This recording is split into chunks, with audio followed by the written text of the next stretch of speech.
ప్రకాశం జిల్లా అద్దంకిలో విద్యార్థులకు సైకిళ్ల పంపిణీ కార్యక్రమం నిర్వహించారు. ఈ కార్యక్రమంలో రాష్ట్ర విద్యుత్ శాఖ మంత్రి గొట్టిపాటి రవికుమార్ పాల్గొన్నారు. వివరాల్లోకి వెళితే అద్దంకి నియోజకవర్గంలోని కామేపల్లి ప్రాథమిక ఉన్నత పాఠశాలలో మంత్రి గొట్టిపాటి రవికుమార్ విద్యార్థులకు సైకిళ్లు పంపిణీ చేశారు. ఈ సందర్భంగా 37 మంది విద్యార్థులకు ఉచితంగా సైకిళ్లు అందజేశారు.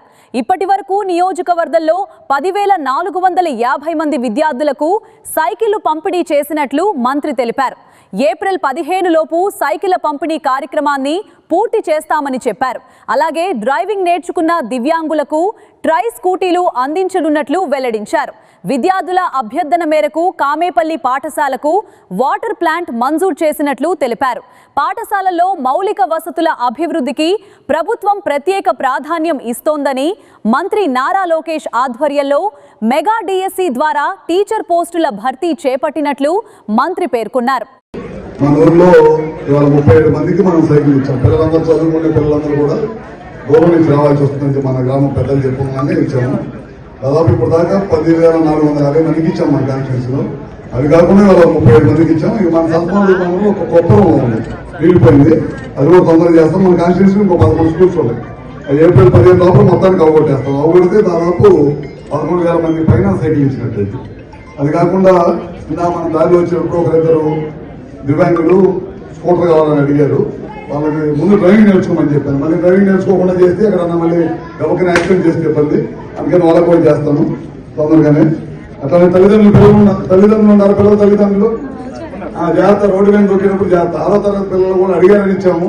చాలా మంది సైకిల్ నడపడం జాగ్రత్త మీరు నేర్పించండి జాగ్రత్త, ఎందుకంటే వాళ్ళందరికీ ఇస్తాం, వాళ్ళు మాకు కూడా ఇవ్వట్లేదు అనే తల్లికి ఇచ్చారు. మిగతా చోట అందరూ 8th లైన్ చేస్తున్నారు, మనం అన్ని 6th దగ్గర నుంచి చేస్తున్నాం. అందుకని జాగ్రత్త నేర్పించండి. నేర్పించుకోవడం కాబట్టి రోడ్డు మీద రావద్దు. సరే, మన స్కూల్కి సంబంధించి వాటర్ ప్లాంట్ అడిగారు, అంతే కదా. వాటర్ ప్లాంట్ 10 రోజులు పెట్టించేస్తారు, సరేనా. మొన్న కూడా మనం వాటర్ ప్లాంట్ అడగగానే ఒంగోలు నుంచి ఒకటి వచ్చి 12 లక్షల రూపాయలు ఇచ్చారు. మనం ఈ కార్యక్రమాలన్నీ చేస్తుంటే వాళ్ళే వచ్చి చూసి 12 లక్షల రూపాయలు ఇచ్చి ఒక 8 స్కూల్స్ లో వాటర్ ప్లాంట్ పెట్టమంటే పెట్టాము. అవసరమైతే ఇక్కడ వేరే వాళ్ళ ద్వారానో లేదా మన అన్నో ఏదో దాంట్లో అరేంజ్ చేసి ఇమీడియట్ గా వాటర్ ప్లాంట్ పెట్టించేస్తాం, సరేనా. ఓకే, మనం పిల్లలకి ఈ డబ్బులు పడుతున్నాయా, చదువుకోవడానికి డబ్బులు, తల్లిదండ్రుల డబ్బులన్నీ అందరూ పడినాయా, అవి చెక్ చేసుకోవాల్సిన బాధ్యత మీది. ప్రతి సంవత్సరము ఊర్లో ఉన్న స్కూల్స్ లో ఉన్న పిల్లలకి డబ్బులు పడుతున్నాయి లేదని చెక్ చేసుకోవాలి. యూనిఫాము, షూస్, బుక్స్ అన్ని కూడా టైంకి ఇచ్చాము.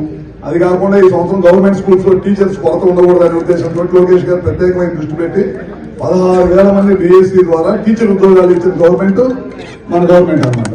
ఎందుకంటే గవర్నమెంట్ స్కూల్స్ లో టీచర్స్ కూడా లేకుండా వేరే పిల్లల స్కూల్లో చేరమంటే ఇష్టం లేదు ఆయనకి. అందుకని టీచర్స్ కూడా ఫుల్ స్ట్రెంత్ ఉండాలనే దానికోసం ఇది చేసామన్నమాట. ఇది కూడా అయిపోయిందా, ఇది కూడా తొందరలోనే కంప్లీట్ చేయించేస్తాము, ఓకేనా. మీరు జాగ్రత్తగా పిల్లల్ని పెంచండి, జాగ్రత్త చేయండి. మేము మీకు సదుపాయాలు కావాల్సినవి కూడా మేము తప్పకుండా ఒకేసారి చేయకపోయినా ఉదాహరణ తర్వాత ఒకటి తప్పకుండా సమకూరుస్తాం. స్కూల్లో స్ట్రెంత్ పెంచండి స్కూల్లో, ఓకేనా. సరే.